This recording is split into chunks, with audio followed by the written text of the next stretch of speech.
This interview on CNN, Zuckerberg, really didn't go much further than what he has already said. But what was your big takeaway? Well, I think the big takeaway here is that Sheryl, for the first time, is being hit directly by this New York Times article. In the past few months, Emily, you and I have discussed, where has she been in the public conversation? Is she doing more behind the scenes work? Where does Sheryl fit into all of this? Because we've heard a lot of calls for Mark Zuckerberg to step down or be held accountable, but it hasn't really touched Sheryl. And I think that New York Times report last week really focused on specific decisions that she made that affected the outcome for the company here. And so I think we're seeing a lot more direct focus on her, and Zuckerberg certainly needed to come out and say directly that he still supports her, would work with her for decades to come. Who expects decades to come? But certainly he does. Now, as you said, a lot of the reporting has focused on Sheryl Sandberg's decision in particular. Now, we had an argument made on the show earlier this week by an investor who had a sort of counterintuitive take, saying she believes that Sheryl Sandberg is being thrown under the bus, and that what really needs to be looked at is the decisions of the board as a whole over the last several years that have gotten us to this point. Take a listen to what this investor, Julie Goodrich, had to say. I only feel like she's being thrown under the bus because I think that this stuff has been going on a lot longer and has been a bigger problem that is related to technology at the company and the way algorithms are used and the way they are used for other purposes. And that's why Mark Zuckerberg, obviously doesn't get sort of the impact that his company has on society. Sarah, there is, of course, a lot of blame to go around, but what about this board, which is filled with very, very experienced tech investors and CEOs? Look, the board is pretty defanged because Zuckerberg holds all the voting control in this company, not all of it, but the majority, and he is basically unfireable, and he's also the chairman of the board. But when you look at how Facebook is organized and how it's run over the last few years, Zuckerberg is really in charge of some of those problems with algorithms and product and engineering and the overall vision. And Sandberg has been more directly involved in policy, legal, operations, scaling the business to the size that it is, and also handling those relationships with governments around the world, making sure that Facebook's message is consistent and proactive. And I think those are some of the issues that we're seeing come up with how Facebook has denied things as they came up. They've tried to deflect blame. They've tried to obfuscate what was going on. And those problems certainly sit with Sheryl. So I think that there is a lot of blame to go around here, but I think there's a reason that the focus has turned and why Zuckerberg had to answer directly about her leadership on that interview yesterday. And Jitendra, obviously, what Sheryl is responsible for is building the business. And absolutely.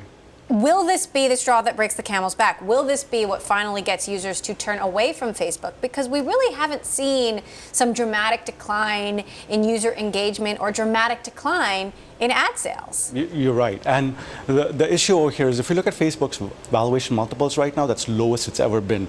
Compare that with the expectations, 0% earnings growth expected next year.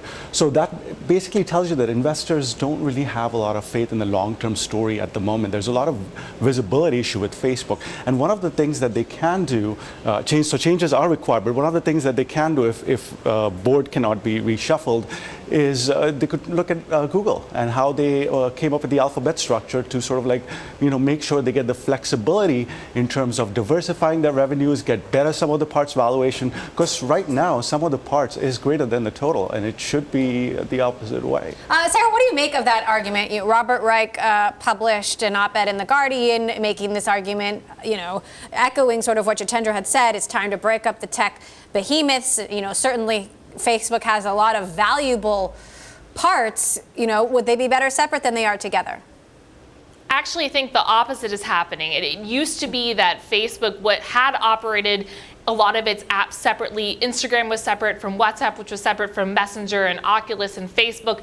Now they're actually bringing them together. They're creating what's called a family of apps, and that's being run more directly by Chris Cox, who's the chief product officer at Facebook. And they're doing a lot more sharing of resources among those different apps and trying to make sure that the strategy and also the data collection is consistent across them.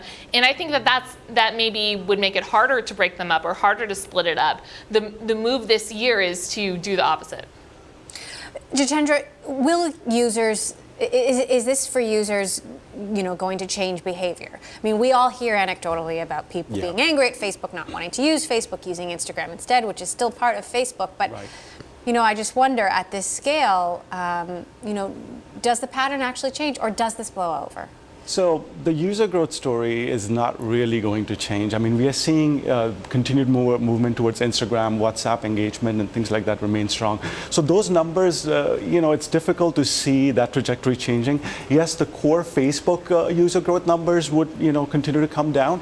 But overall, if you look at advertisers, what they're doing and what users are doing, that story is not changing. But that protects the near term. You have to think about more longer term, where the growth story here hinges on, taking advantage of WhatsApp and Messenger monetization, which is not that easy.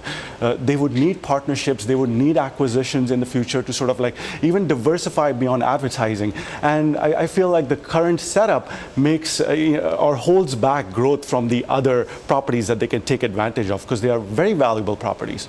Now, Sarah, quickly before you go, I have to ask you about this memo that was obtained by TechCrunch, in which Elliot Schrage, a former head of communications for Facebook, who is on his way out, took responsibility for hiring this controversial PR firm, the Definers. What did you make of that? Well, I think he's in a very good position to take blame for that, because he's already said he's going to leave the company. So it really doesn't hurt for him to say that, this is my fault, I coordinated this. And one thing I should point out in that memo that leaked that I found interesting is, Sandberg had said that she didn't know about, or Zuckerberg has told us that Sandberg did not know about the Definers relationship, this firm that's been doing what we know is opposition research. In this memo, she did say to employees that it may have been mentioned in a few emails to me. So that provides cover for her. So in the future, if we say, you said you didn't know about them and you did, well, there's some admission that she did.